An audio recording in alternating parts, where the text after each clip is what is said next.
Listen to the Pulsar star sound captured by NASA's space-based observatories.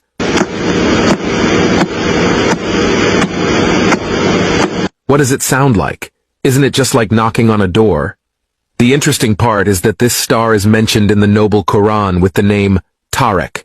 The word Tariq means someone who knocks on a door, hitting something hard to make noise. Allah said in the Quran, وَالسَّمَاءِ وَالطَّارِقِ وَمَا أَدْرَاكَ مَا الطَّارِقُ النَّجْمُ الثَّاقِبُ. NASA was able to hear the Pulsar star using high-end technology of the 21st century.